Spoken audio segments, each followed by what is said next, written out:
Squeeze whatever your dominant hand is holding right now.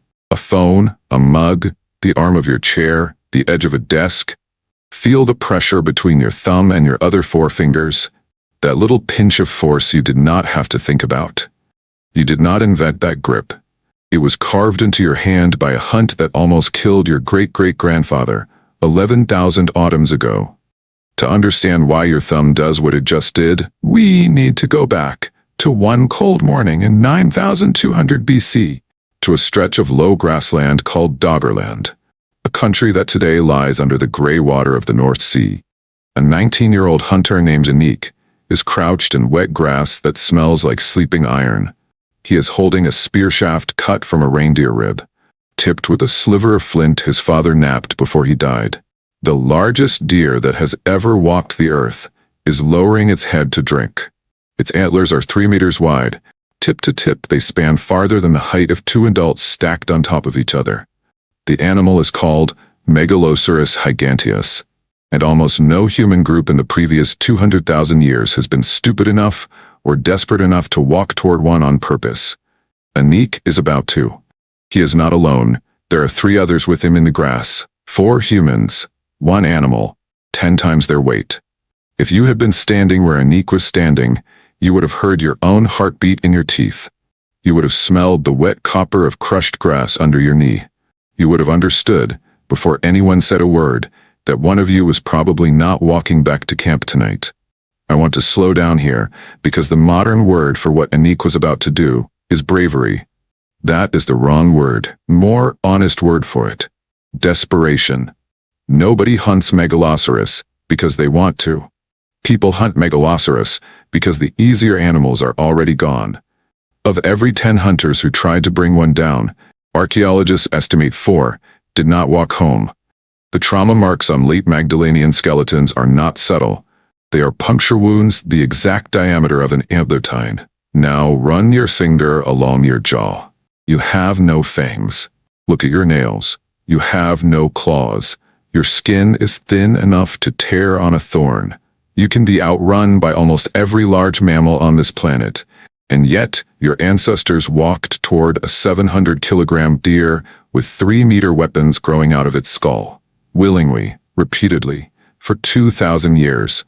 To understand that choice, we have to look at the world Anik was born into, because nothing about this hunt makes sense until you see what was happening to the planet around him. Anik was born into the last gasp of the younger Dryas. About 12,900 years ago, the climate of the northern hemisphere collapsed in a single human lifetime. Average temperatures in northern Europe dropped almost 10 degrees Celsius inside a decade. Forests retreated. Grasslands turned to half-frozen tundra. The wind in Anik's childhood smelled like pine needles. The wind in his 19th autumn smelled like ice and broken grass. The easy animals went first. Wild horses thinned. Small bison vanished west. Red deer, the staple of 200 generations of hunters before him, moved south and did not come back. By the time Anik could carry a spear, his band of about 30 people was tracking ghosts. There is a story buried in his bones that we only know because of one man. In 1998, the German biologist Valerius Geist, who had spent 40 years walking through frozen reindeer ranges in Yukon and Siberia, sleeping in canvas blinds at -30 degrees to watch how large ungulates actually behave, published a synthesis of Ice Age megafauna behavior in a book called Deer of the World. His central argument was unfashionable. Giant deer, he wrote, became hunting targets only when smaller game collapsed. They were never the first choice. When I read that line for the first time, I had to put the book down for a minute. Because most of us picture our ancestors the way Hollywood pictures them, chest out, spear high, choosing the biggest animal because they could. The bones do not say that. The bones say something quieter. We tell ourselves our ancestors hunted big animals because they were brave. The bones say the opposite. They hunted big animals because everything small had already starved or fled. There is an old Greek word for the state Anik was in, aporia. It means no path left. Most of human history was written by people in aporia, not heroes. Just 19-year-olds with cold fingers and no other option. Now the second question, because this is where the math gets brutal. Why a Megaloceros specifically? Why not just eat less, walk further, hold on?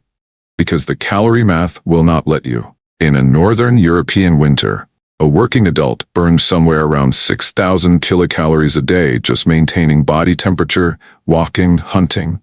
That is about 2.5 times what you probably ate yesterday. A band of 30 people, in a single week, consumes the equivalent of one entire small bison. After the younger Dryas, there were no small bison. There were only the giants. And one adult Megaloceros, meat, marrow, fat, organs, held something close to 280,000 kilocalories. One animal, 46 days of food, 46 days of breath, of warmth, of children not dying in their sleep. Look at whatever meal is near you, the leftovers in your fridge, the half-eaten lunch on your desk. Now imagine that food has to last your parents, your siblings, your cousins, your neighbors, every child in your building, for a month and a half. That is the equation Anik's mother did at the end of every autumn. And in the autumn of his 19th year, the equation had only one answer left. Walking on 4 legs, drinking from a half-frozen stream. We have hard evidence for this shift. In 2006, archaeologists Mary Stiner and Stephen Kuhn, working from a cluttered office at the University of Arizona, surrounded by metal drawers labeled with cave site names from Italy and Israel, published a study in Current Anthropology. They had measured cut marks on tens of thousands of animal bones from late Pleistocene sites across the Mediterranean. The pattern was clean and merciless. As small prey thinned out, hunters did not give up. They did not scale down. They scaled up. They went bigger. They went deadlier. They walked toward the things that could kill them, because the things that could feed them had run out. So Anik, on that autumn morning, lifts his head a half-inch above the grass. The smell of mud is in his nose. The smell of hesh behind him, reindeer grease and wood smoke in his hair, is closer. Anik's tongue tastes like blood, because he has been biting the inside of his lip for an hour without realizing it. I want you to meet the 4 people in that grass. Tava is 45 years old. There is a hooked white scar running from his right shoulder, down past his collarbone, given to him by a brown bear 2 summers ago. He smells like tallow and unwashed wool. He has hunted Megaloceros twice before.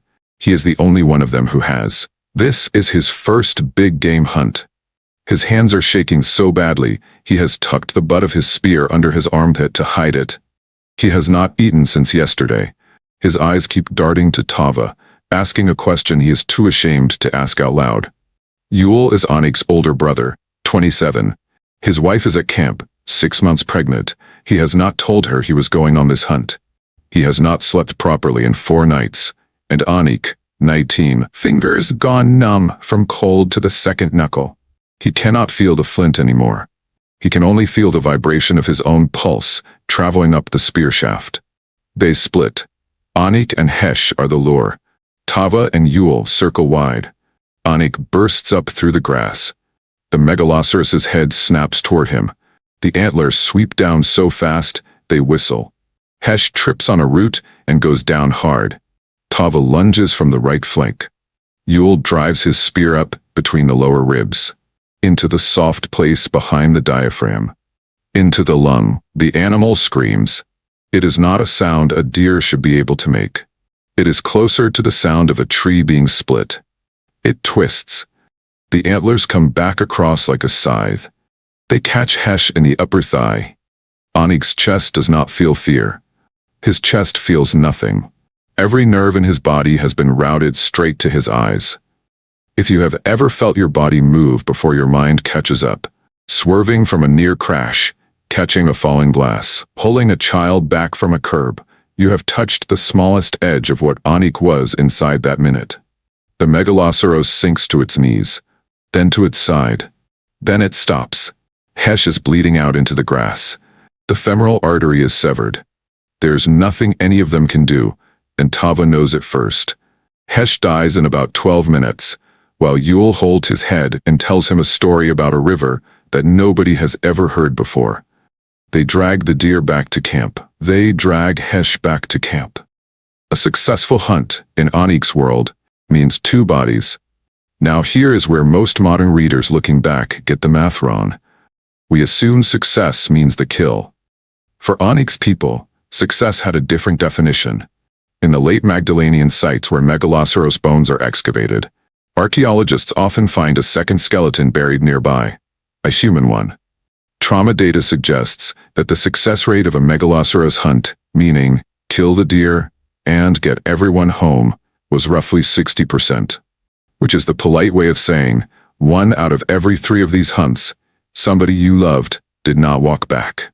If you knew there was a 1 in 3 chance you would die on the way to dinner, would you still go? Your great-great-grandfather did, every winter, for 2,000 years. This is not speculation.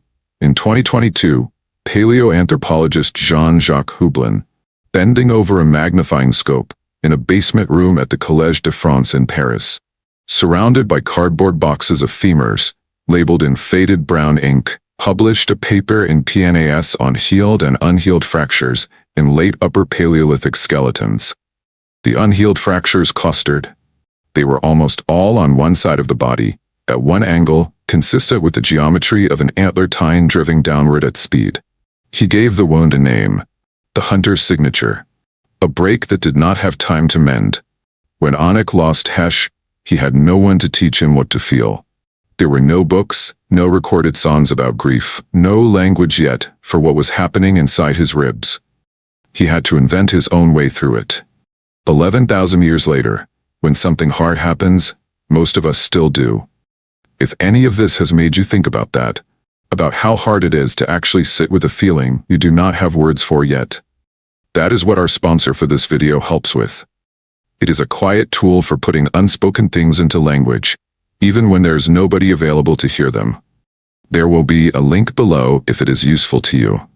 Now back to Anik, and to the strange thing that happened to his hands.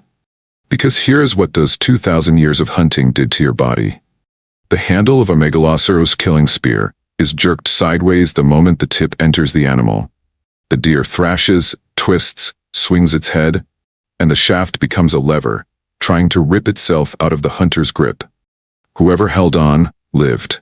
Whoever let go often did not, because the next swing of the antlers found their chest before they could reach for a knife. For 2,000 years, across every cold valley in Europe, this was a sorting machine. Strong grip in, weak grip out. Press your thumb against your index finger as hard as you can. That pressure, that exact force, is the residue of 19-year-olds who did not let go. The ones who let go are not in your family tree. Every modern human is descended exclusively from hunters who held on at the right moment. That is a strange and narrow doorway to come through. The deer that taught us that did not survive us.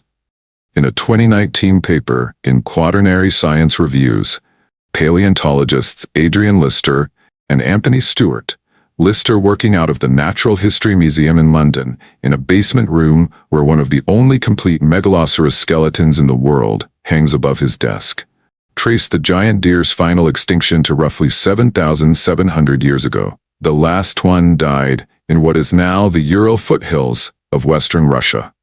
By then, your ancestors' grip had already been written. The animal that taught you to hold on was gone before it knew what it had given you.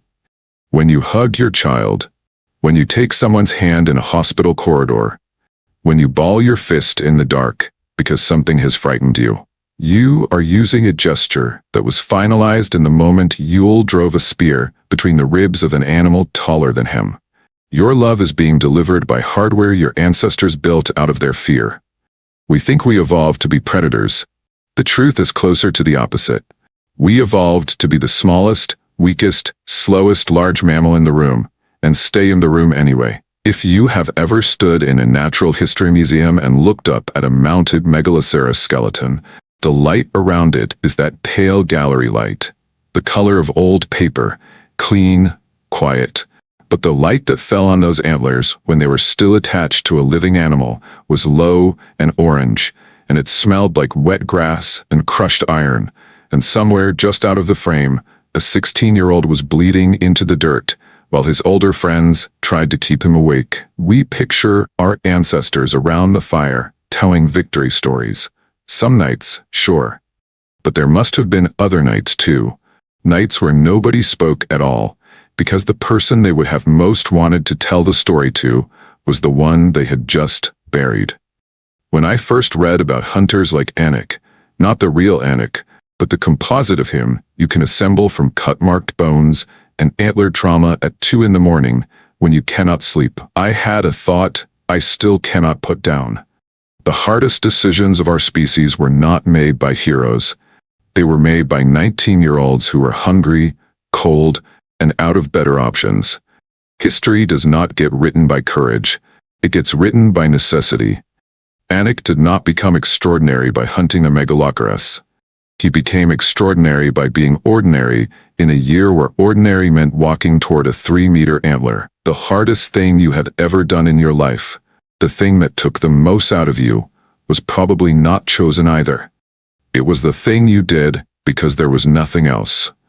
We started this with your hand. Look at it again. Curl your fingers one more time. The thing you are holding right now, the phone, the mug, the edge of your chair, is being held by a grip 11,000 years old. It is the same grip Anik used on a reindeer rib spear in a country that no longer has a coast. It is the same grip Yule used to push a flint blade between the ribs of an animal twice his height. You are not just touching an object. You are touching the last living artifact of that autumn. So here is the question, and I want you to actually answer it before you close this. Look down at what your hand is holding.